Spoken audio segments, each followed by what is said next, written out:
Uh, Good afternoon, everybody. Magandang hapon po sa inyo lahat.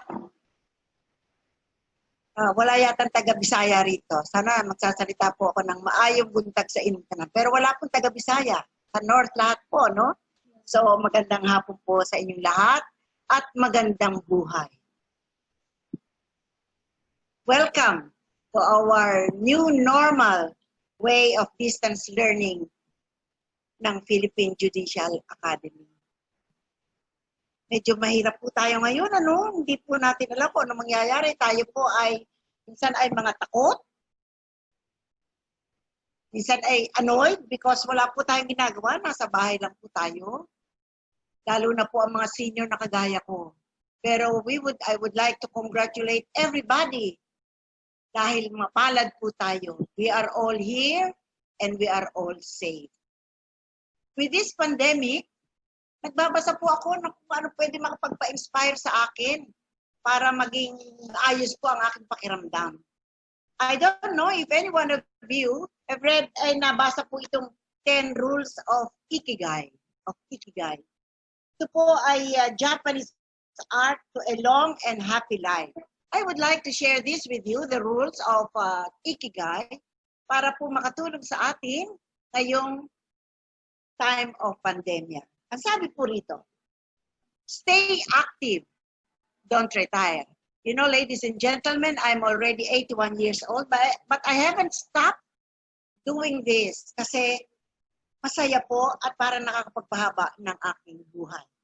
Ang sabi po dito, those who give up the things they love doing and do well lose their purpose in life. So I hope, kung abot niyo po ng edad na kagaya ko, ay wag muna agad kayo magre-retire. Please do everything that you love to do. Number 2, take it slow. Huwag po kayo maraming palagi nagmamadali. Kasi pag nagmamadali kayo, madali niyong maabot yung dulo. Ibig sabihin nun, tapos na, matatapos na agad. No? Being in a hurry, according to the rule, is inversely proportional to quality of life. Ang sabi po dito, when we have urgency behind, life and time take on new meaning. And then the next rule is, don't fill up your stomach. Naku, Kevin, huwag ka pala masyadong magkakakain, ha? At hindi maayos yun. Nagkakasakit yata, maski nga ako, mataas daw ang aking sugar, kaya hindi ako masyadong nagkakakain, no? Less is more when it comes to eating for long life, according to Ikigai. Sabi po, no? Next, surround yourself with good friends. Ay, very important po yun. Ang sabi po, may nabasa ako na ang friends is God's way of taking care of us. Mas marami ka pong kaibigan, mas hahaba ang buhay mo dahil maraming mag-aalaga sa iyo. Ang sabi rito, friends are the best medicine. Therefore, diba, nagkukwento tayo, nagsasabi tayo ng mga sekreto natin sa ating mga kaibigan, our worries over a good chat, sharing stories that brighten our days, at humingi tayo ng advice sa kanila. So it's very important that you cultivate your friends. Next is, get in shape for your next birthday. So palagi kayong mag-aayos, ha? Para maabot ninyo ang next birthday. Oh, Nomer, mag-ayos ka palagi, ha? O, para makaabot mo yung next birthday mo. And then, sabi, smile. Very important ang smile. Matthew, palagi kang mag-i-smile, ha? Para hindi ka, well, kung sa bagay, sabi nila, pagka nag-i-smile, yun daw mga kon natin, pag mag-i-smile, magiging wrinkles. Pero never mind, magandang wrinkle yun. Magandang wrinkle. Ang sabi rito, a cheerful attitude is not only relaxing, it also helps to make friends. You see, I would like to share with you na ako po ay cancer survivor. And ang sabi po ng aking mga kaibigan, I am on my 4th year. At kaya daw ako ay hahaba ang buhay, it's because of my attitude. Kasi gusto ko palaging masaya, palaging nakatawa. Bakit ka magsisimangot? Hindi ka naman dapat magsimangot. Di ba? It's good to recognize the things that aren't so great, but we should never forget what a privilege is. To be in here, biro mo, nandito tayo. And then number 7, I hope you take note that we have so many trees in this place. Sabi dito, reconnect with nature. Reconnect with nature. Kasi we should return to it often to recharge our batteries. Yun ang sabi ng Ikigai. Next is give thanks. That is very important. Yung gratitude, wag daw po tayo makakalimot na magpakita tayo ng pasasalamat. To your ancestors, according to Ikigai, to nature, which provides you with the air you breathe and the food that you eat. To your friends and family, to everything that brightens your days and makes you feel lucky to be alive. Tama po yun. Huwag natin kalilimutan ang gratitude.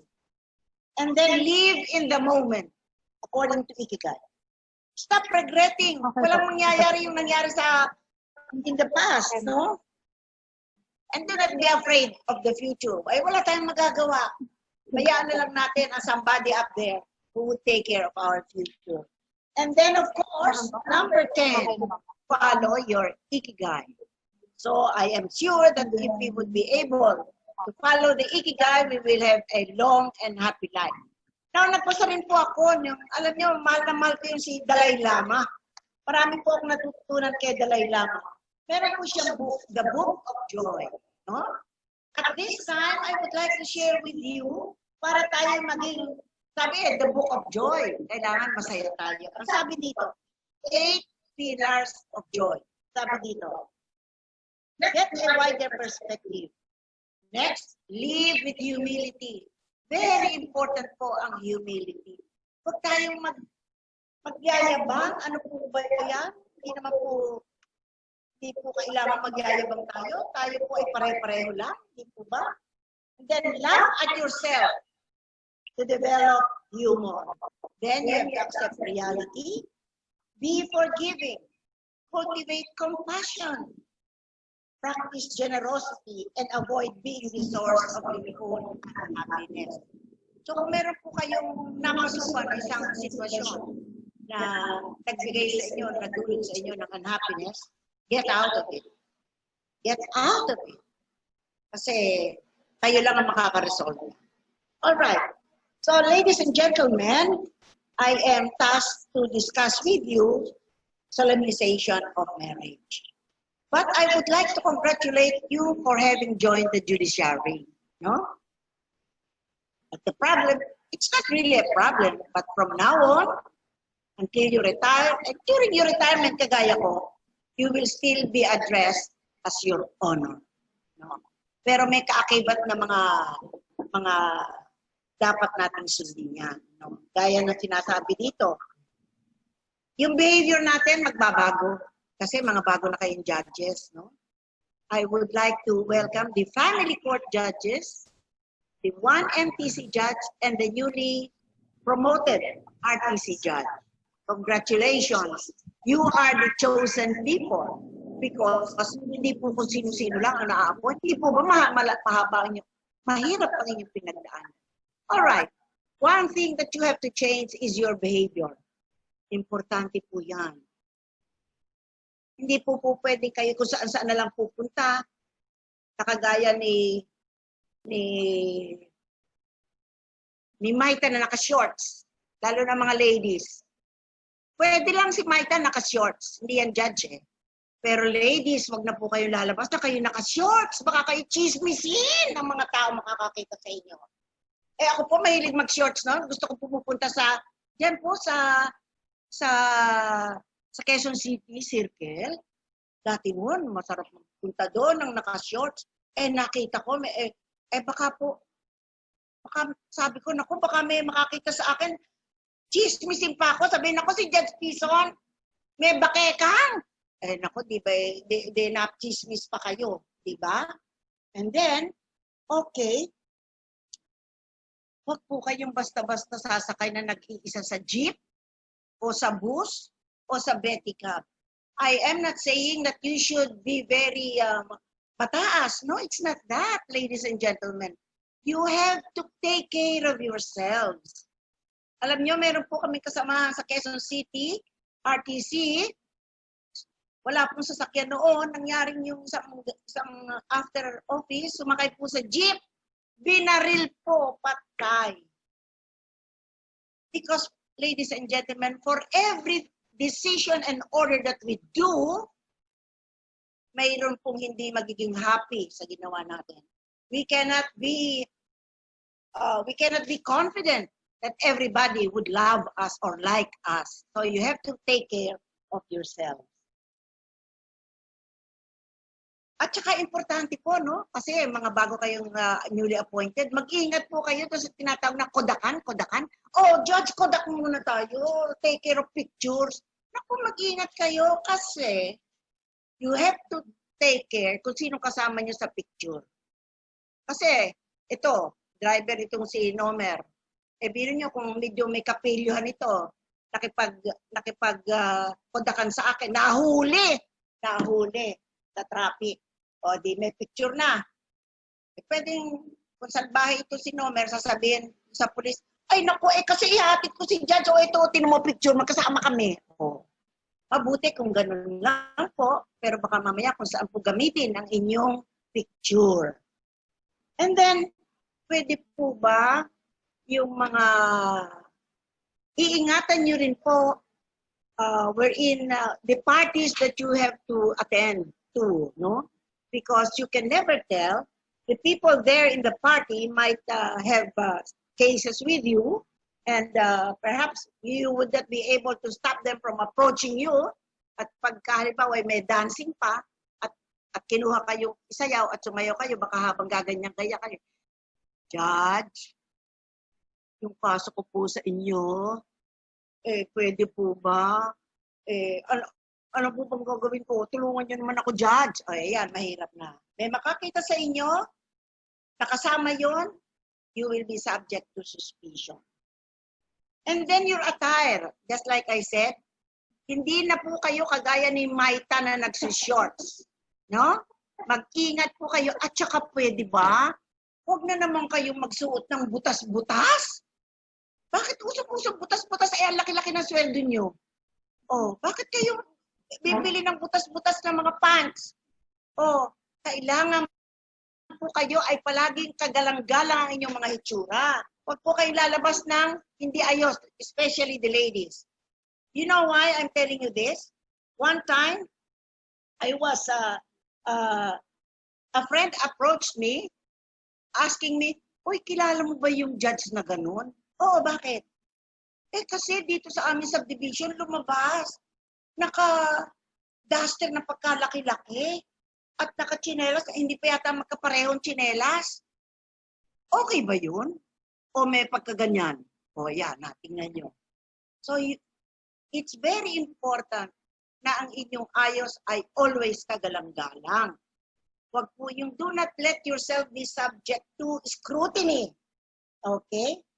And, or as I said, be sure to stay safe. Iba po ang trabaho nating mga hukom. Now, isang bagay na napakahirap nating gagawin is, from now on, your lives will be a life of study. Kailangan po kayong palaging mag-aaral dahil nakakahiya po na kayo ay magruruling ng pamali-mali. Alright. So, bilang hukom po, you will have many obligations to do. But one public service that you have to comply with is to solemnize weddings. You have to solemnize marriage. Yeah, actually, the first time that the idea that I deliver a lecture on solemnization of marriage, sabi ko, naku, kailangan pa ba yan? Hindi ba lahat ng tao alam na yan? Sino ba sa inyo dito married na? Oh, yung mga married na, oy, si Matthew pala married na. Oy, di alam mo na siguro, I do not know kung alam niya kung ano nakalagay doon sa marriage contract. Oh. Kasi usually, if during the wedding, Hindi mo maintindihan kasi busy ka, nag-aayos, nagpupunta sa party, ang mga kaibigan, lahat. And this, sabi niya, kailangan, so it was Chief Justice Reynato Puno who forced PhilJA to have this solemnization of marriage be a part of our training program for judges. Ang hirap pong mag-solemnize ng weddings because it entails time. Hindi po, one reason why maybe Chief Justice ordered that we should have something like this is because there were many judges who would just tell the parties, oli ka na, pirma mo na, o pirma mo na yung marriage contract, o kasal na kayo. Ay, ayaw po ni Chief Justice ng ganun. At meron pong, lalo na ako, pagka po ako naghihiring noon, tatanong ko sa parties, kailan po kayo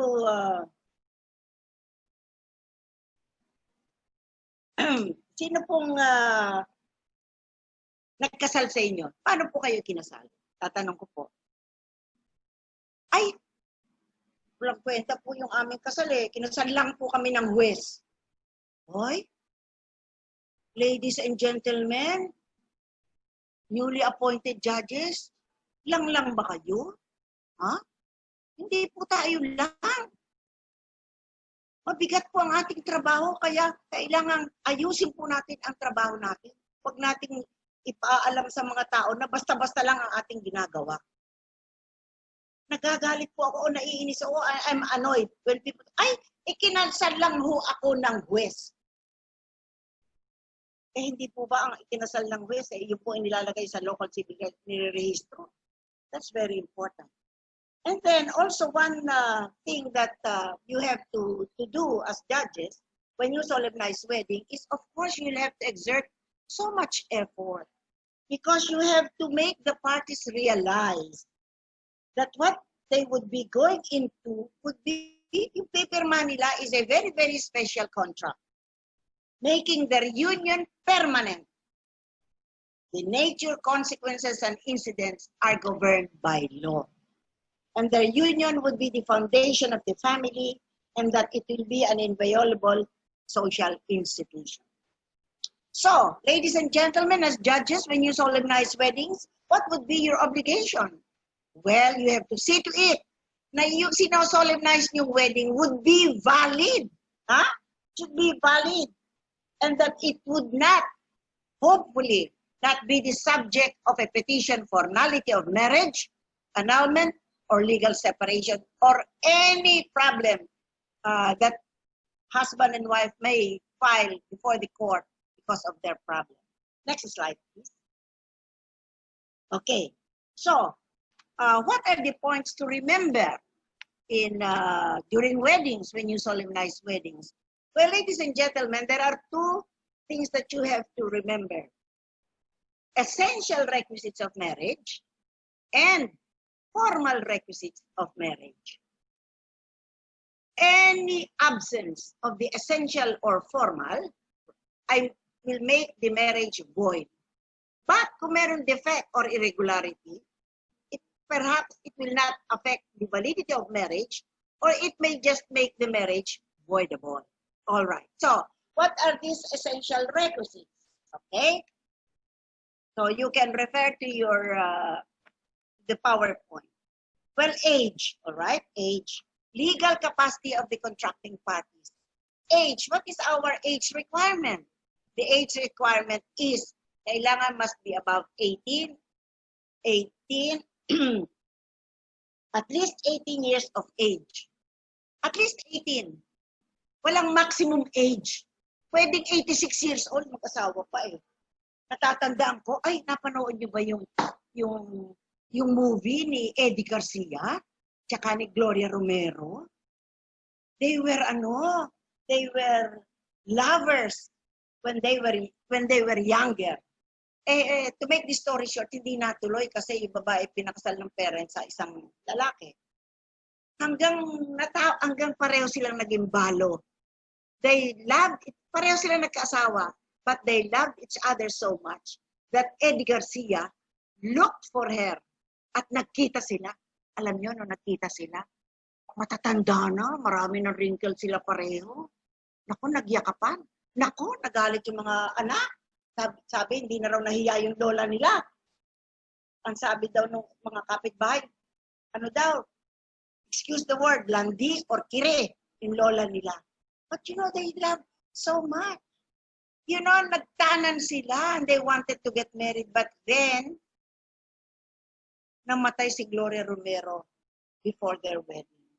But if they wanted to, even at the age of 86, 18, with no maximum age required, pwede pa po silang magpakasal. Pwede pa po silang magkasal. Must be at least 18 years old and upwards, but without any impediment. All right? So, yung Article 37 ng Family Code, Family Court Judges, tingnan niyo mga incestuous. Siyempre, kahit of age yun, kung incestuous, hindi pwede. At yung those against public policy and under Article 38, pag-aralan ninyo yun, kahit of age, hindi rin po pwede yun dahil may impediment. Okay? Now, next, would be civil status. Oh, so, Judge, Your Honors, tingnan ninyo kung ano ba ito, never been married, dalaga at binata, okay. Or the marriage has been legally dissolved. If legally dissolved, ay tingnan po ninyo kung talagang mayroong desisyon na legally dissolved. Kung halimbawa ay nullity of marriage under Article 36 of the Family Code, kailangan po ay they must comply with Section 51 of the Rule on Nullity of Marriage, yung po partition and distribution of the properties and the legitimate to the children. So, okay? And then, yung widow, pwede po magpakasal. Pero meron pong provision tayo na after 300 days, after the death of the husband. Kasi po, tungkol po yun sa baka infanticipating nung buhay pa, na infanticipating pa, mahirap po kung mag-aasawa, magkakaroon ng problema. And then, you should see to it that the wedding that you will solemnize would not be prohibited by law. Anong ibig po sabihin doon? Kasi meron po mga relationships na bawal. Kagaya po ng mag-ina, anak, ina. Hindi po yung pwede magpakasal. Mag-ama, hindi rin po pwede. Magkapatid, bawal din po yun. The adopter and the adopted, hindi rin po yung pwede magpakasal, no? The stepson, stepdaughter, yung mga step-step, bawal po yan. So, Your Honors, titingnan po ninyo yan. Okay? Now, next would be, next slide, sex. Ay, naku, yan ba naman, didiscussing ko pa sa inyo. Sa mga edad ninyong yan, alam niyo na lahat ang ibig sabihin ng sex. Di ba? Male and female. Ngayon, you have to determine kung male or female nga yan. No? But why is it na kailangan na merong pinagsasabihan about sex? Because according to the authorities, the sex of the parties is a natural element of marriage because of the very purpose of marriage is to procreate. Ngayon, kung marriages between pare-parehong sex, paano magpapakasal? I mean, there will be no procreation. Kaya, bawal po. Kailangan, well, kayo mga judges, bahala na kayo. Tingnan nyo kung talagang real male or female. Ewan ko kung paano gagawin nyo yun. Makikita naman ninyo kung parehong male.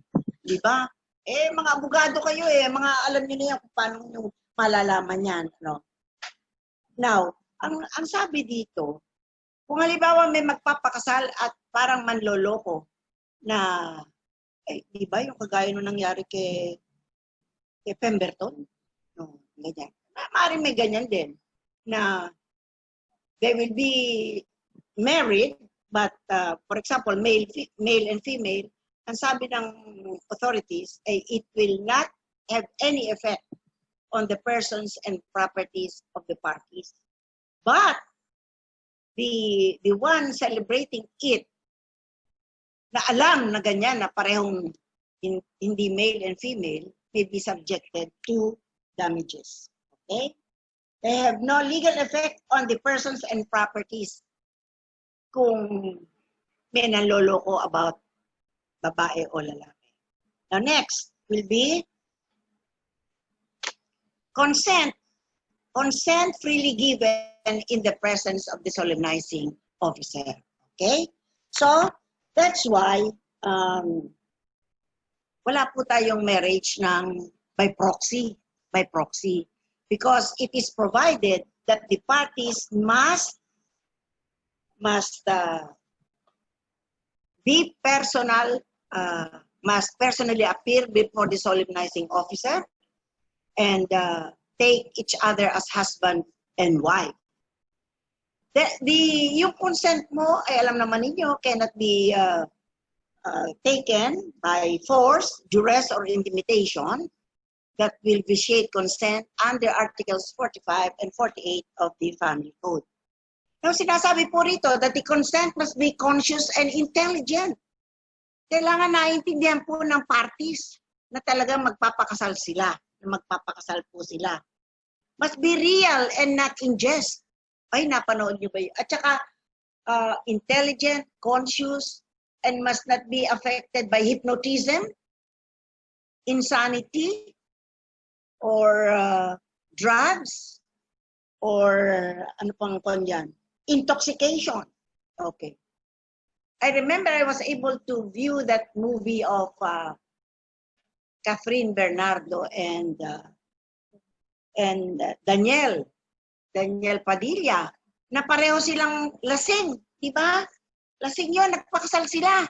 Oh, tapos nung nagising sila, si Catherine Bernardo gustong-gusto magpawalang bisa yung kasal niya. Ganun yun.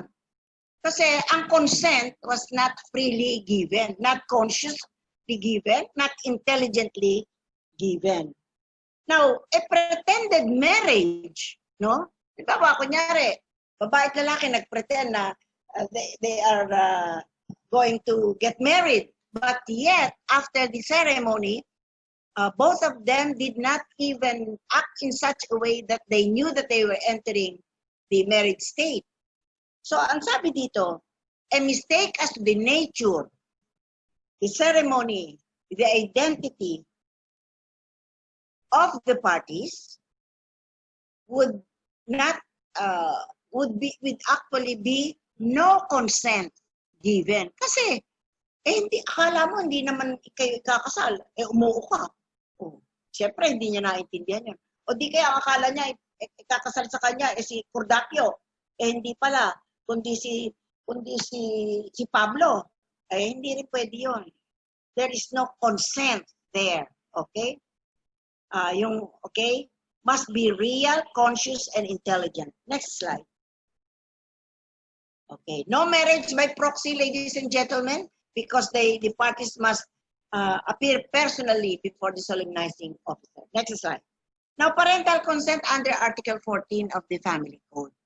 Now, ang parental consent ay ganito. Ang batas natin sinasabi, if between the ages of 18 to 21 and not emancipated by previous marriage, kailangan may written consent. Nino? By either the father, the mother, the surviving parent, the guardian, or any person legally in charge of the parties. Written consent. Although mayroong exception, if those who are supposed to give consent appeared personally before the local civil registrar or appeared personally during the wedding ceremony. All right? Now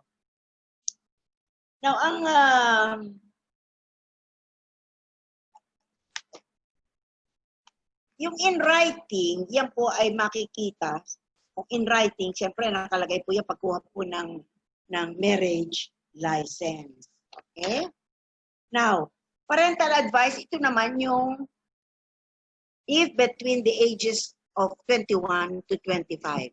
And if the consent of those who are supposed to give consent, where the consent was unfavorable or not obtained.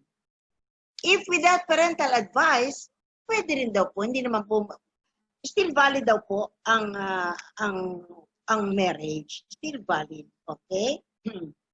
Yung if the consent was, if the parental advice was not obtained and unfavorable, the marriage license, lady, your honors, you check. Ano yun? You check. If the marriage license was issued at least after 3 months of completion of its publication. That's very important. Okay. Kung wala pong consent, at kung kayo pong mga your honors would continue to solemnize the wedding, and you knew that there was no consent, may penal sanction po sa inyo. Kaya mag-iingat po kayo. Now, bakit kailangan nating meron po parental advice? Ang sabi po dito ay because we have, as Filipinos, we honor our parents. And the moral authority of our parents never ends. At saka kung meron po namang magbibigay ng fake parental advice, pwede pong the one faking the advice would be subject to damages. Okay. But criminal liability, sabi po, but it will not affect the validity of the marriage. Next slide, please. And however, a marriage solemnized without the parental advice is still valid, but may subject the local civil registrar of administrative liability. All right. So let us go to formal requisites under Article 3 of the Family Code. Any irregularity in the formal requisites does not affect the validity of the marriage, but the one who would do it, who would be the reason why it became irregular, may be responsible, may be liable under the law. Now, ano itong mga formal requisites?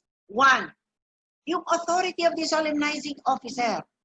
So, sino po ba itong any solemnizing officer? Well, any incumbent member of the judiciary. Any member, but within the territorial jurisdiction. Okay? Now, sino-sino ito? Well, the Supreme Court justices, the Court of Appeals justices, they are authorized to solemnize weddings anywhere in the country. Now, the regional trial courts, pwede rin po, and the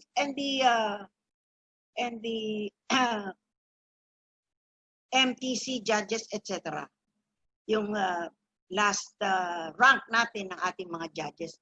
But be careful, you can solemnize your weddings within your territorial jurisdiction.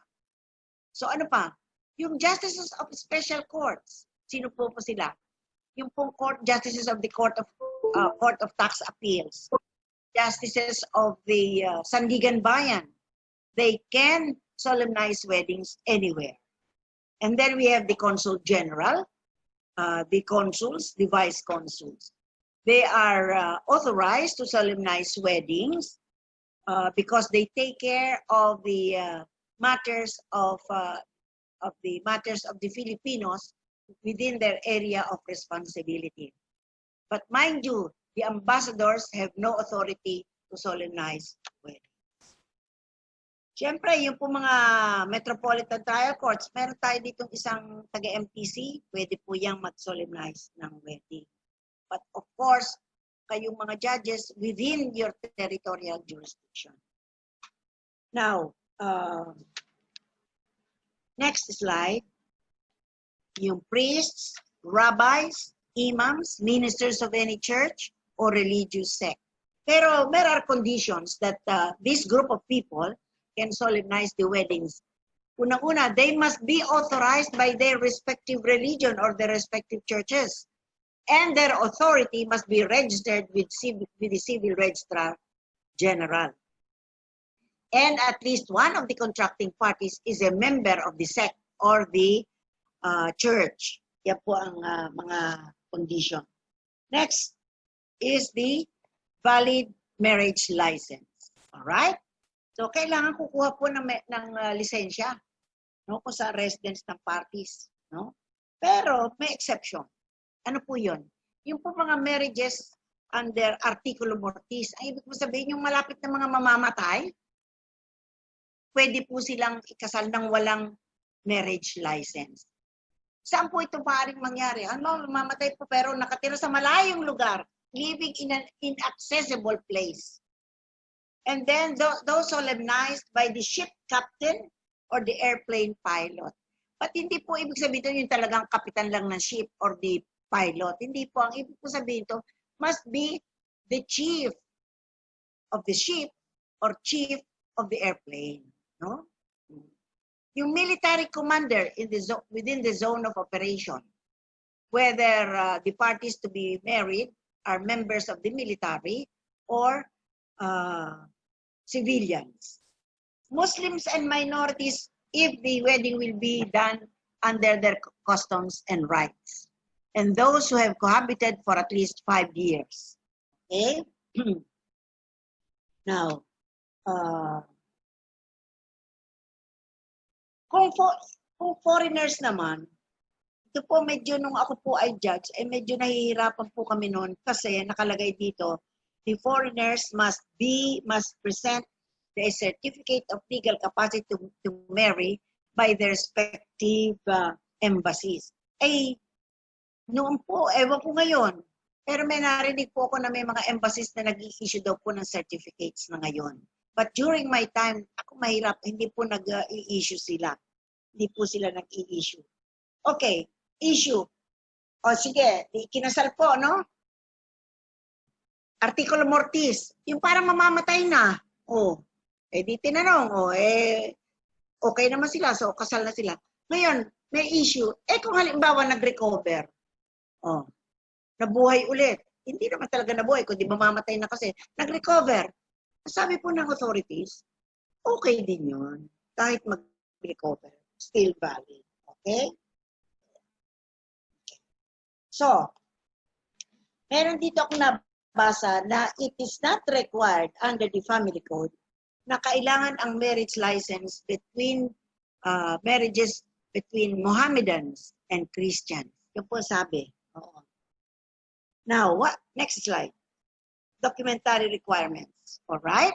So, let's see. What are these documentary requirements required? The marriage license. So, I discussed with you kung anong mga exception, kung pwedeng walang marriage license. Remember, ladies and gentlemen, the marriage license is only good or effective for 120 days. So, one documentary requirement is the parental consent. Huh? Parental consent. Now, kung merong revocation of consent, no? Kung merong sabi niya, ayaw, nagbago ng isip yung mga those who would give consent.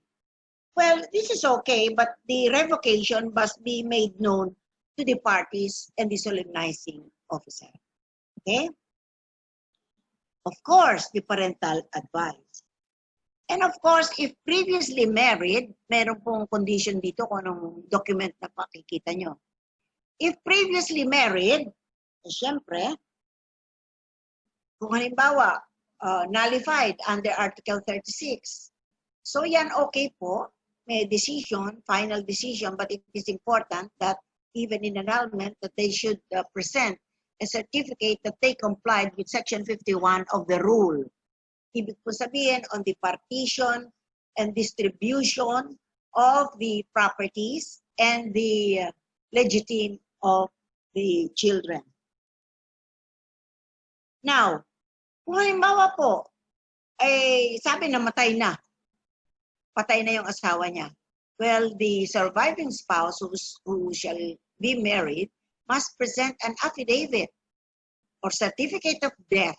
Kung wala pong certificate of death of the former husband, pwede pong merong affidavit. The surviving spouse must execute and submit an affidavit wherein she would state the name of the husband, ano ikinamatay, circumstances of death, etc. Okay? Now, yung sa foreigners, So, importante, the certificate of legal capacity to marry. Yung number 6, pagka po meron ng consent and advice, yung certificate of marriage counseling, this is done by the local civil registrar's office. You see, ang experience po namin mga family court judges, ito pong certificate of marriage counseling, minsan binabayaran lang po yan ng parties. Parang binibili na lang nila para mabigyan sila ng certificate. And sometimes, they do not attend the marriage counseling such that when they get married, wala po silang alam kung anong dapat gawin nila bilang mag-asawa. And they become the problem. Nagkakaroon po yan ng mga nullity, annulment, legal separation. In fact, I was a member of the committee of the revision of the family code in UP, and we have suggested that perhaps siguro merong marriage counseling mga at least 1 week. Maraming bagay na dapat maituro sa mga ikakasal. Di po nakapasa yun kasi sabi ng mga lalaking member namin, ako naman, Diyos ko naman, patatagalin mo pa, gusto-gusto na magpakasal ng parties, patatagalin mo naman. Yun. But this was one of my recommendations. Now, if cohabited for at least 5 years without any legal impediment, yan po ay yung mga those who are for yung cohabitation for at least 5 years, di kailangan po merong certificate o di kaya affidavit. Gagawa po sila ng affidavit. This is to legalize the union. To legalize the union. Okay? Next slide. Of course, now we are in the marriage ceremony. Okay. So according to our family code, the parties must personally appear before the solemnizing officer and must personally declare that they take each other as husband and wife in the presence of at least 2 witnesses of legal ages. Right? Now, so from this provision, I repeat, no marriage by proxy. Now, yung solemnization, ladies and gentlemen, there is no prescribed form for the marriage ceremony. No? The wedding may be a military wedding, maybe a civil wedding, yung mga judges, maybe a religious wedding. It may be simple, yung pang mag-a-appear lang sa judge, ganyan. Or maybe pompous, naku, yung masyadong malalaking kasal, kagaya ng kasal po ni Senator ba yun? Escudero. Grabe yun. Ganda-ganda. No? And the words to be done or to be given by the parties must be in such a way that they are giving their mutual consent for the wedding. No? Yung ordinary wedding ceremony, tinatanong lang ng solemnizing officer, o tinatanggap mo ba siya maging asawa mo, o tinatanggap mo ba siya para maging... Pero ngayon, ibang-iba na po pala ikinakasal. Ang hahaba ng mga pangakuan ng mga lalaki at mga babae. Pero maya-maya naman may nullity of marriage. Grabe! Ang gaganda! Tinatanggap. Ito to. Merong isang judge na natuwa sa aking solemnization. Gumawa siya ng pangakuan. No? Tingnan ninyo. Ang ganda-ganda na kanyang pangako. Grabe. Ito. Tinatanggap kita na tunay na asawa upang maging aking. At simula sa araw na ito at sa haharaping panahon, hanggang sa dulo ng walang hanggan, ay naku, ito kaya yon. Mamahalin kita at mag-iibigan tayo ng buong puso at buong katapatan. Ang haba po nito, ginawa po ito ni Judge De Los Santos. tuwan-tuwa po siya sa solemnization that she prepared her own pangakuan na ginagamit niya ngayon sa kanyang pagkakasal. Okay? So there is no prescribed form. Ngayon, mayroon pong mga parties na pupunta po sa judge na, Judge, pwede po bang ikasal ninyo kami sa, kagaya po, halimbawa, kagaya ko noon. I was a MTC judge in Manila. And the parties, they were requesting me to solemnize the wedding in Pasay. Well, under the law, tayo po, we can solemnize the wedding in the territorial jurisdiction, in our own territorial jurisdiction. So, hindi po pwedeng ako po ay judge sa Maynila, and then I will solemnize the wedding in saan ba yun? Sa Pasay ba or what? Or somewhere else. But this is what I did, and this is confirmed by the authorities. What you should do in that case is ikasal niyo muna. Ikasal niyo muna sa inyong lugar.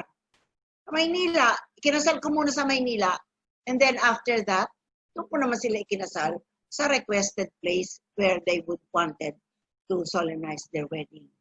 That's okay. So it will just be a ratification of the civil wedding. No?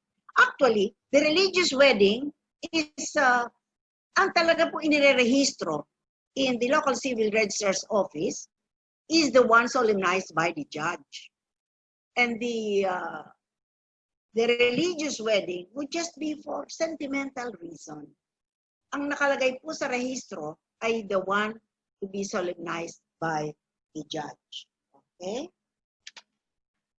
Now, where should you perform the wedding ceremony? Well, according to the rule and the law, it must be publicly, must be in public. Well, you can do this, ladies and gentlemen, in your courtroom, if you wish, or in your chambers, of course, in the presence of so many people. All right? Now, except, of course, the one I stated na yung wedding under Articulo Mortis. Halimbawa po, ay mamamatay, malayo po ang lugar, di siyempre pupunta po kayo doon. So, you cannot solemnize the wedding in your court or in an inaccessible place. Or if there is a request in a sworn statement by the parties requesting you that you solemnize the wedding in their house or in a certain place, that can be done. But it must be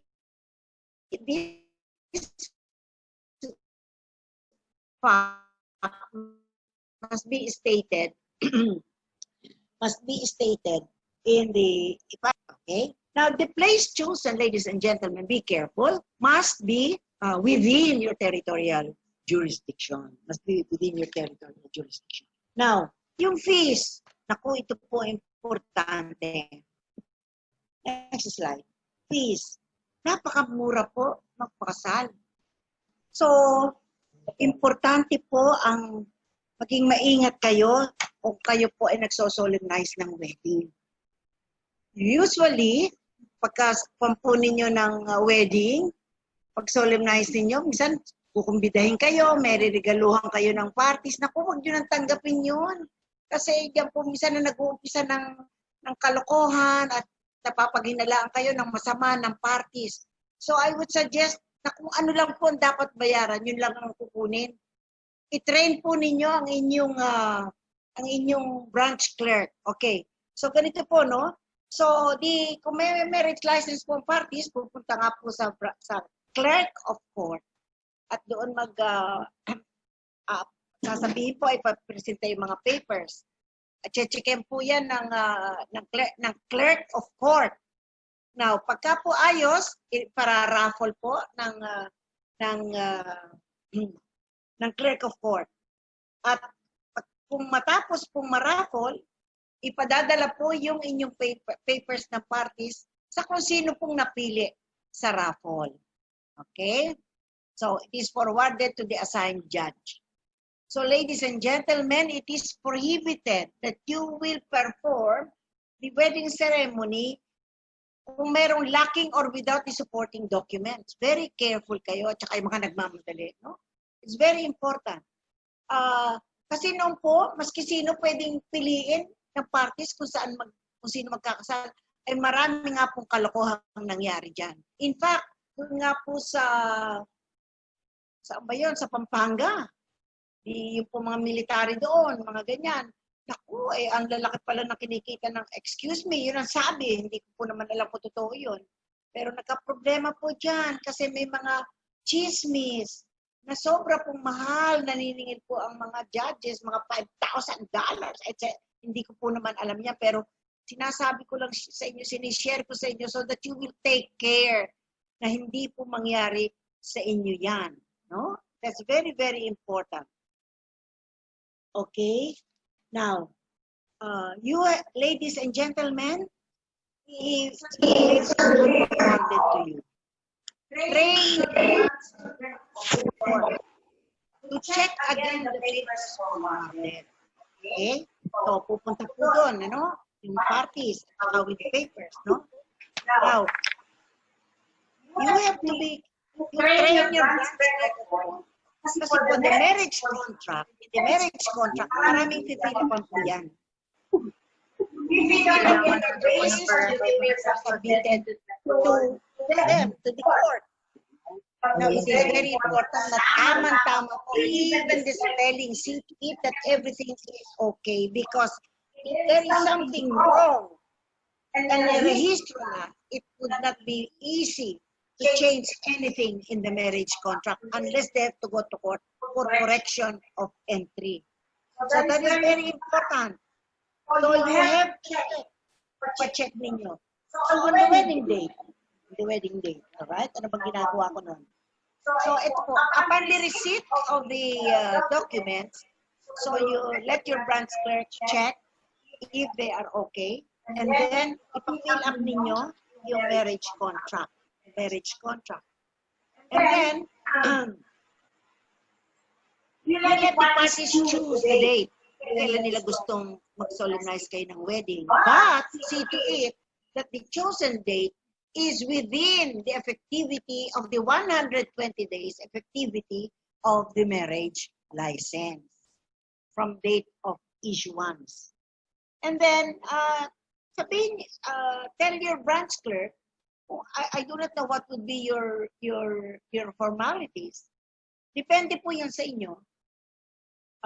Others would request the parties that if you wish, you can dress up during the wedding ceremony. Meron pong iba sa amin sa Quezon City, naka-gown pa po, wedding gown ng parties. And then you can also tell them if they can have their wedding rings and the array. So yan po. And then of course, you have to tell the parties to bring 2 witnesses of legal ages. Yan po ang importante. Okay? So the date chosen by the parties must be within the effectivity date of the marriage license. All right, on the wedding date. So halimbawa, chosen June 25. Okay? So the parties would come. So when they come, you know what I did? What was you tell your branch clerk to show to the parties the certificate of marriage wherein it was filled up and let them check again, recheck and recheck. Dahil baka mamaya may maling spelling, maling pangalan. Ako, mahirap kung i-correct yan. Correction, they have to go to court pa for correction of entries. So what I did was I interview the parties separately. So, marami po akong tinitingnan and discuss if there would be reasons why I should not perform or why I should not solemnize the wedding. I would check the identity of the parties. Kayo naman mga abogado, judges, sanay naman tayo mag-examine and cross-examine of witnesses. So, checkin ninyo. Check if the consent is okay. If the consent is okay. And then perhaps you can check also the psychological capacity of the parties to enter marriage and if they are both emotionally or physically ready. And for other considerations, checkin nyo rin, you see, I had a party na ipakakasal ko na abogado, lawyer, and the other one was an Korean American, lumaki sa Amerika. So they were all of legal ages, may license, etc. And then when I interviewed them, I told the girl, you were only here for how many days? And you would already wish to marry this man? Hindi mo pa kilala? You know, no matter how I tried to discourage the girl and the man, ay talaga po nagmamahalan kami dyan. Pakakasal po kami. Talaga wala pong makakapigil sa amin. Of age and with all the documents ready. So I solemnized the wedding and they got married. Do you know that after 1 month, I met somebody, a friend of the couple, and I was informed that the lady, the girl, left for the United States and left the lawyer husband. Ganun pala, you know what happened? After the wedding, the husband brought the girl sa probinsya because taga-probinsya yung parents niya. And ang katirahan lang pala ay parang nipa hut. And the bathroom, syempre probinsya, walang hot water. Walang hot water. Walang shower. And the girl, according to the story, had to use the tabo para maligo. And this girl who did not know how to use the tabo, just like what we do here in the country, was so discouraged that, you know, she left the husband and left for a. Well, I do not know if that is a safe example for you, ladies and gentlemen, to check if the parties are ready really to get married. Wala. Kung po yun. Totoo po yung istoryang yan dahil ako ang nagkasal dyan. But wala po akong magawa of age with all the documents ready. Okay? Now, then you check also, sometimes, you know, women, because of the persuasion of the parents, girls, when they are pregnant, would marry the man who would father their child. I do not know if marrying the man is a solution. Sometimes it's not. So it's up to you. Checkin po ninyo. Alam nyo na dapat yung gawin kung if you have to discourage or encourage the wedding. And check also if the wedding is only for migration. Meron pong gusto lang magpakasal dahil pumunta sa Amerika, marrying a foreigner. You check that because it may not be a good decision to marry. Bahala kayong mag-counsel sa parties. And also it's very important that you have to ask the parties if they have a marriage settlement, what kind of property relation they would have during their married life, whether under conjugal partnership or absolute or separate property. Importante po yan because if they have a document which must be attached to the certificate of marriage. Okay? Now, kung maganda naman ang mga sagot at sa palagay nyo ay maayos na, ang ginagawa ko po, tatawagan ko sila pareho kasi separate ko po yan ano. And then I will tell each of them the information that I gathered when I interviewed them separately. And in spite, pagkatapos nasabihan ko kung anong mga na-discover ko and they still want to get married, well, I would tell them, all right, wala nang urungan ito, I will solemnize the wedding. That's it. Then you proceed, but you have to instill the parties' awareness of their obligations of marriage. All right, the wedding ceremony. Next slide. Ay, andito na pala, wedding ceremony. Well, ako po, pagka nagkakasal, I always do it in my courtroom, always in an afternoon na wala po akong hearing. And then sinasabi ko po na nandyan ang magulang, witnesses and everything. So always remember, ladies and gentlemen, when you solemnize the wedding, wear your judicial robe. Wear your judicial robe. Make it, ladies and gentlemen, that the wedding is unforgettable. Kailangan maganda ang inyong pag-solemnize ng wedding so that they will not forget it. Kasi kung basta-basta na makakalimutan na, maya-maya, baka maghiwalay na kasi nakalimutan na, ikinasal pala sila. Okay? And you see, there was a judge na after hearing my lecture, alam nyo, when I met her again in one of our trainings, ipinakita sa akin, Judge, nagandahan po ako sa sinabi niyo sa amin. So, nagkakasal po ako. Tingnan po yung ginawa ko. Doon sa pwede ako naku, napakaganda naman. Parang church. Yung kanyang isang kwartong ginawa. May kurtina. Meron talagang pwedeng lumod o umupo. Ay, napakaganda. I should have, sabi ko, padala mo naman sa akin para maipakita ko sa iba. Ay, mukhang hindi na naipadala sa akin yung picture. You, ladies and gentlemen, it's up to you. Make the wedding unforgettable para maging mamahalin ng mag-asawa ang kanilang pagiging mag-asawa after that. Okay? Then, of course, during the wedding, you have to give them advice. Pangaralan po niyo sila. Yan po ang problema ko nung ako'y nagkakasal. Napakahaba ko magkasal. Kasi ang haba ng aking sermon. Ang haba-haba ng aking sermon. Pero natutuwa po ako kasi marami pong mga magulang na kasama po pag-wedding. Sabi sa akin, Judge, ganyan po pala, ngayon ko lang nalaman, ganun pala nung ikinasal ako.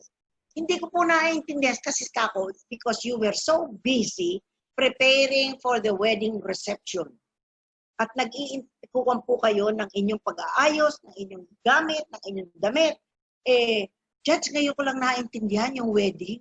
Buti dito pa sa wedding ng anak ko. Okay? And then after the ceremony, of course, you have to let the party sign the document.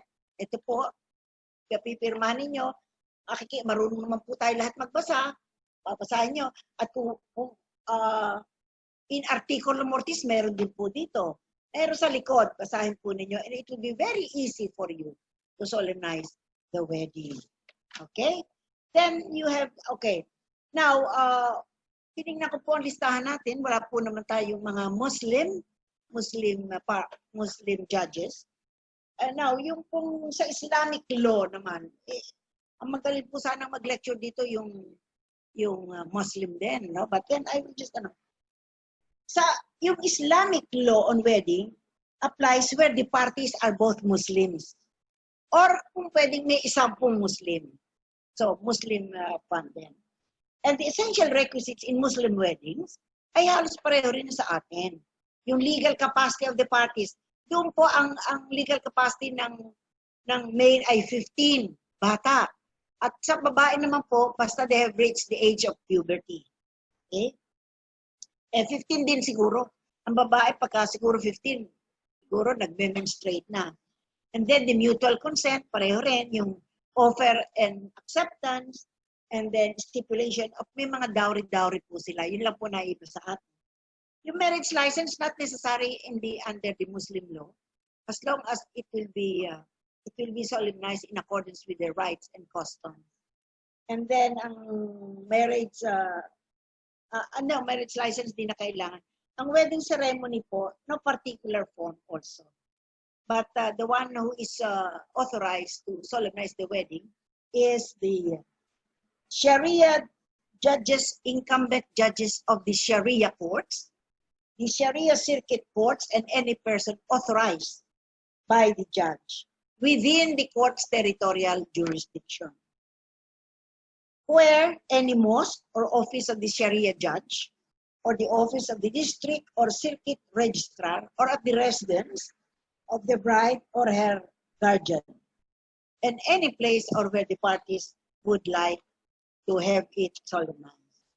Ang fees, 300 din lang po. Pareho rin po ang prohibited acts. Okay. Well, the responsibility of the solemnizing officer, yung pong offer and acceptance, at 3 copies, 1 copy for the parties, 1 copy for the circuit registrar, and 1 copy to be kept by the solemnizing officer. All right.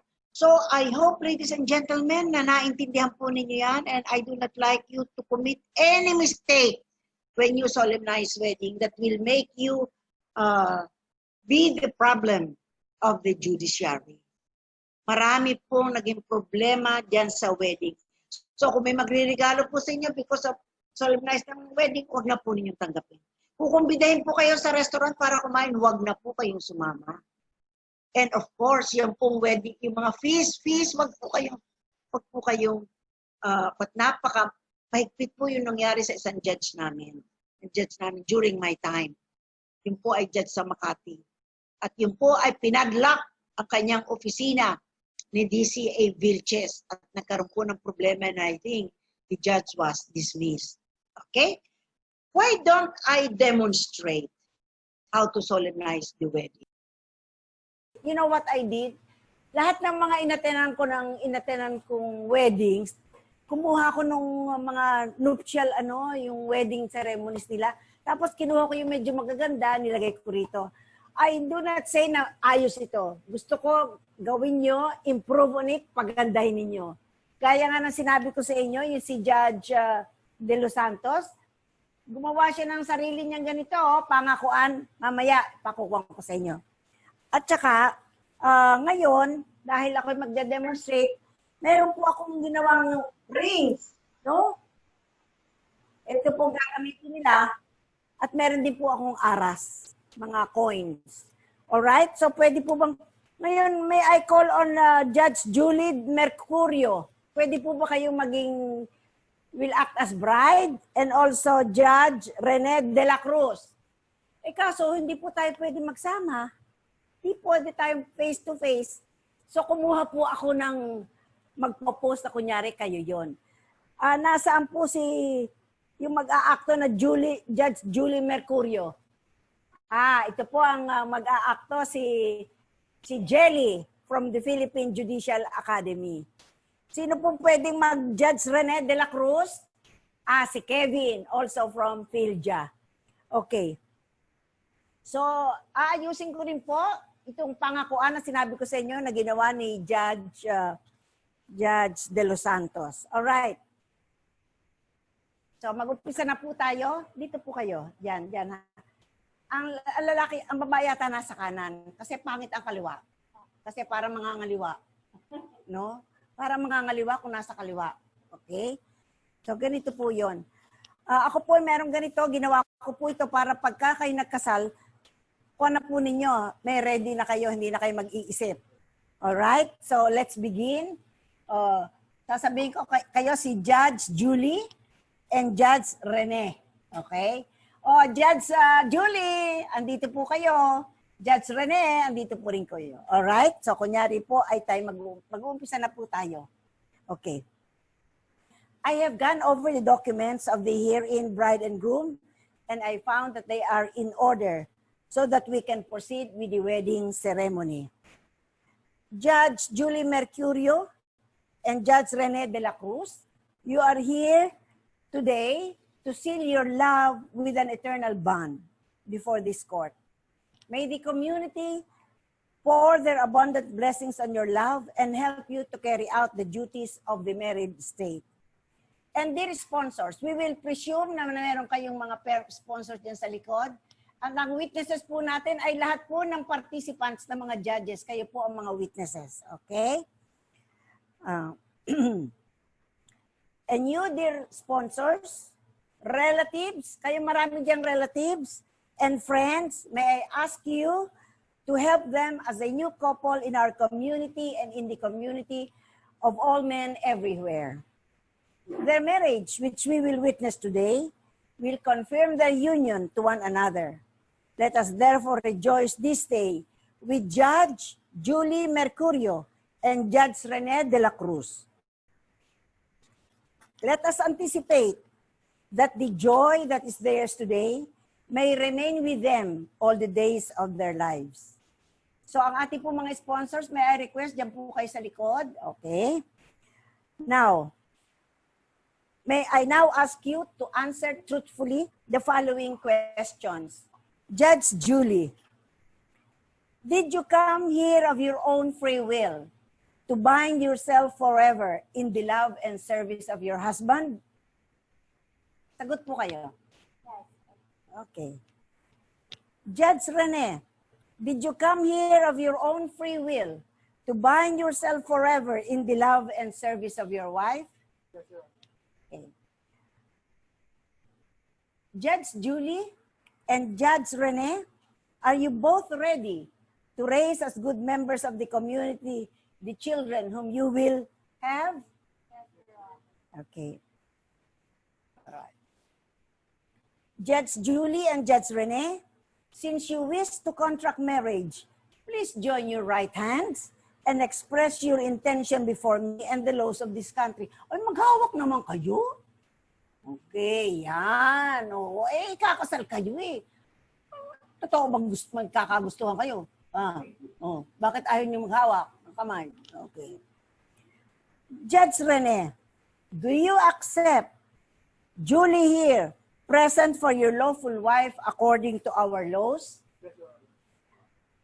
Do you give yourself to her as her husband? Do you accept her as your lawful wife? Judge Julie, do you accept Judge Rene here present for your lawful husband and according to our laws? Do you give yourself to him as his wife? Yes, Your Honor. Do you accept him as your lawful husband? Yes, Your Honor. Is there anybody here present who objects to the marriage of Judge Julie Mercurio and Judge Rene de la Cruz? Ay, wala. Tahimik na tahimik. Walang nag-o-object. Now, please say together and repeat after me. Follow me. May we have one heart and one soul. From this day forward, for better, for worse, for richer or poorer, in sickness and in health, until death do us part.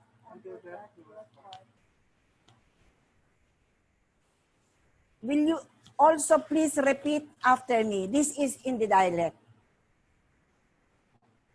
Sabihin niyo po, Judge Julie, Judge Rene, sabay kayo. Tinatanggap kita na tunay na asawa upang maging akin. At simula sa araw na ito, at sa haharaping panahon, hanggang sa dulo ng walang hanggan, mamahalin kita. Uy, talaga, no? At mag-iibigan tayo ng buong puso at buong katapatan. At tayo magsasama sa hirap at ginhawa, sa kayamanan man o sa karalitaan, sa may sakit o kalusugan, at walang makapaghihiwalay sa atin, at sa katuparan ng mga pangako, at pagtitiwalang ito, ay aming ibinibigay ang aming buong puso at buong buhay sa iyo. Patnagwayan na nawa tayo ng dakilang may kapal. Ngayong ika-25 ng Setyembre, 2020. Okay. And by the authority vested in me by Philippine laws, calling on all those present here as witnesses, I hereby confirm the bond of this marriage which you have contracted. Meron ako ipakikita sa inyo, may dala akong singsing. Yung mga singsing na binigay niyo sa akin. Bakit nawala yung isa? Ayan. Oh. Judge Rene, ito ibibigay mo sa iyong, kay Judge Julie. Judge Julie, ito naman ang ibibigay mo kay Judge Rene. These rings shall be worn by you so that you may ever live in deep faith and unbroken loyalty to each other. May they do your will, and may you always live together in peace, mutual love, respect, true friendship, and abiding joy. Now, ibibigay po ninyo yung mga singsing ninyo. Now, Judge Rene, ilagay mo muna sa kamay, sa daliri ni Judge Julie. Habang inilalagay po ninyo sa kanan, yan, okay? Sabihin po ninyo, Julie, wear this ring as a sign of my love and loyalty. I take you as my wife. I promise to be true to you in good times and in bad, in sickness and in health. I will love you and honor you all the days of my life. Bakit kaya sa tumitingin sa akin? Okay. Okay? O, nalagay mo na. Okay. O, Judge Julie, ikaw naman, ibigay mo sa kanya. Habang nilalagay mo, sabihin mo, Judge. Rene, wear this ring as a sign of my love and loyalty. I take you as my husband. I promise to be true to you in good times and in bad, in sickness and in health. I will love you and honor you all the days of my life. Judge Rene, ano mo yan, ano? Judge Julie, ganyan ka, no? Mamaya, ibibigay mo habang may sinasabi ka, tatanggapin mo. Okay. Judge Rene, oo. Julie, I give you these coins as a pledge of my dedication to your welfare and the welfare of our children. Then, Judge, you say, thank you, and I accept them. My dear friends, let us help Judge Julie and Judge Rene so that they will unite in love. Let us help them so that they shall live in peace. May Judge Rene put his trust on Judge Julie and recognize that she is his equal and the heir in this life. May he always honor and love her. Let us help them to be faithful in marriage. May they have children, and may you help them to be good parents. May they live long years to see their children's children, and after a happy old age, may they have their fullness of life. Okay? So, pwedeng paupuin natin sila at ako lang ay merong isesermo ng konti. Paupuin natin sila. Okay. Dito kaya, para harap sa akin. Okay. Okay. Please sit down. Judge Rene and Judge Julie, now that you have contracted matrimony, I admonish you to remain faithful to one another. Judge Julie, love your husband and be a good housewife. Persevere in faith and love. Judge Rene, love, respect, and honor your wife. Pwedeng ako'y magsalita lang ng konting sermon at hindi nyo na ulit ito maririnig kung hindi ulit kayo magpapakasal sa iba. Okay? Alright. So, importante na maalaman ninyo na ang pinapractice natin dito sa Pilipinas ay monogamy. Isa lang ang spouses at a time. Kasi hindi natin alam kung anong nangyayari sa iba. Pero monogamy po tayo sa atin. At under Article 68, mayroon po kayong obligasyon bilang mag-asawa. Iyon ay sinasabi sa Article 68 that you have to live together, no? Observe mutual love. Hindi lang ang isang may pagmamahal, yung isa rin mamahalin din yung isa. Respect and fidelity. Mutual love, you must observe mutual love, respect and fidelity, and render mutual support main assistance and support. Yan po ay obligasyon na nakalagay sa Article 68 of the Family Code. Mayroon po kayong obligasyon. Okay? Hindi lang personal. Yan po ay nasa sa ayon sa batas. Yan ang inyong obligasyon sa isa't isa.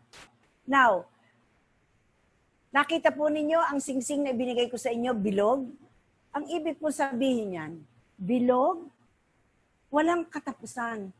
Dapat po sana ang inyong pagmamahalan sa isa't isa at ang inyong pagsasama ay walang hanggang katapusan na kayo rin ang magkasama. Siyempre, meron na po tayong mga batas na pwede po magpaanal, nagkakahiwalay. Pero sana po ay yung simbolo ng mga singsing na yan ay sinasabing endless love yung inyong gagawin sa isa't isa pag kayo ay nagpakasal sa isa't isa. Kasi kasal na po kayo. Now, importante rin po na paraging sinasabi nila na kaya naghiwalay ang mag-asawa, kaya nag-aaway dahil nakikialam ang mga biyenan, mga in-laws. Pero ito po ang sasabihin ko sa inyo. Kayo pong dalawa nagpakasal, parang pinakasalan nyo rin ang pamilya ng isa't isa. Dahil hindi po maaring hindi sabihin na parang pamilya rin ninyo sila. Okay? Kaya ang sinasabi ko po, mahalin ninyo at respetuhin din ang inyong mga in-laws. Kailangan po yun. Now, kagaya po ninyo, sino pong makakatulong sa inyong mga problema at sa inyong mga pagsasama? Ikaw, Grace, importante na marunong kang magmaneho ng iyong bahay. Marunong ka ring sa pagluluto. Maaring hindi ka marunong magluto, pero kailangan marunong ka mag-utos. Ha? Kailangan marunong ka mag-utos. Alam mo kung anong masarap. Na hindi nang sarap mo rin, kundi kung anong gusto ng asawa mo. Now, there are times na hindi magugustuhan ng asawa mo yung luto mo, no? O yung ginagawa mo. Sinong pinaka-makakatulong sa iyo para maintindihan mo ang asawa mo? Biyenan mo. Ikaw rin, ganun. Kung anong problema mo sa pakikisama sa asawa mo at ikaw rin sa kanya, pumunta kayo sa mga biyenan ninyo at tanungin ninyo, Mami o nanay, ano bang klaseng timpla ng adobo ang gusto ni Rene? Tuturuan ka niya kasi lumaki siya dun eh. Lumaki siya dun at ikaw naman. Bakit, nanay? Regalo ko ng regalo kay Julie. Parang baliwala sa kanya. Tanungin mo ang biyenan mo. Bakit? Ano kayang gusto ni Julie? Ganun. Mahalin ninyo ang inyong mga biyenan. Huwag kayong makikipag-away sa mga biyenan ninyo dahil kung mamahalin kayo ninyong biyenan ninyo, baka pamanahan pa kayo. Ha? Pamamanahan pa kayo noon. Ngayon, ang importante dyan, usually, nakikialam daw ang mga biyenan. Now, this is what is important. Importante na kayo ay marunong mamuhay mag-isa. Yan ang importante. Pilitin ninyo na kayo ay may hanap buhay kung kayo ay mamumuhay mag-isa. Sapagkat kung kayo ay magde-depend sa inyong mga biyenan, whether you like it or not, makikialam sila sa inyo. Kasi, sabihin, kung kumain kayo, tapon dito, siyempre, kung sila nagpapakain sa inyo, pakikialaman kayo nun. So, baka yun na mag-umpisa ng away. Kaya, sana importante na mamumuhay kayong independent sa inyong mga biyenan. That's very important. Okay. Ang sabi pa rito, alam nyo, kasi this is just a demonstration, may iksian na lang po natin, baka kulangin tayo ng oras. Pero ano pong inyong relihiyon, Judge Julie? Catholic kayo po. Okay. So sa Biblia, meron po doon Corinthians tungkol po sa pagmamahalan. Ang sabi po sa Corinthians, love is patient and kind. It is not jealous or conceited or proud. Love is not ill-mannered or selfish or irritable. Love does not keep a record of wrongs. Love is not happy with evil, but is happy with the truth. Love never gives up, and this faith, love, hope, and patience never fail. So, iyan po, sana po ay isa puso ninyo ang sinasabi tungkol dito sa pagmamahalan. Huwag ninyong kalimutan yung mga bagay-bagay na ginawa ninyo nung kayo ay nagliligawan, na naging daan para kayo ay magkamahalan. Huwag niyong kalimutan. Judge Rene, kung palagi mong niririgaluhan ng tsokolate si Judge Julie, huwag mo namang kalilimutan na bibigyan mo rin ulit siya ng tsokolate. Ha? O basta binibigyan mo siya ng flowers. Huwag mo namang kalimutan. Baka birthday niya o may okasyon. Huwag mong kalimutan yon because those things ay malaking bagay sa isang babae. Ikaw naman, Judge Julie, ano bang ginagawa mo at namahal ka nito? O baka minamasahe-masahe mo naman ang kanyang shoulder. Huwag mong kalilimutan yun. Ha? Yung lahat ng mga bagay na ginagawa ninyo na nagdaan sa inyo para kayo magmahalan, huwag niyong kalilimutan.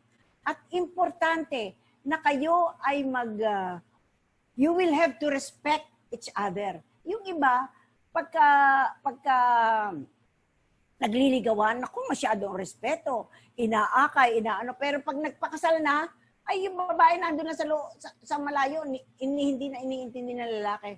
You have to have that same respect. Huwag po ninyong kalilimutan ang respeto sa isa't isa. Kasi pag nawalan po ng respeto, nawawala po ang pagtingin sa isa't isa. It's very important yung pagtingin. Oo. Tapos meron pa rito sinasabi, at very important, be faithful. Importante po iyan. Ha? Kailangan po ay, sabi ko nga, monogamy, ay sana po ay huwag nang magkaroon po kayo ng problema because of unfaithfulness. Alam niyo, pinapanood ko ngayong hapon, paggabi, at 8:40, yung pong ang sayo ay akin.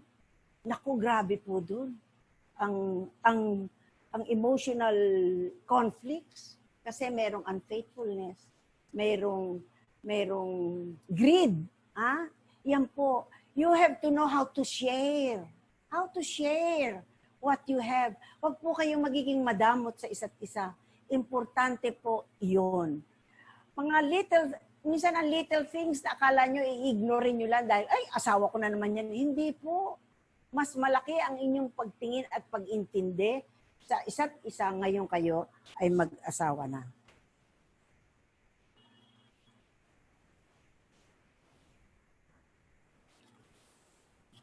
Okay? We hope that both of you unite your hearts in an enduring love, bond of pure love. Will you please stand up? That you be blessed in your children, and may the love that you lavish on them be returned to you 100-fold.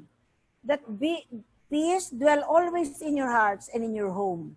May you have true friends to stand by you both in joy and in sorrow.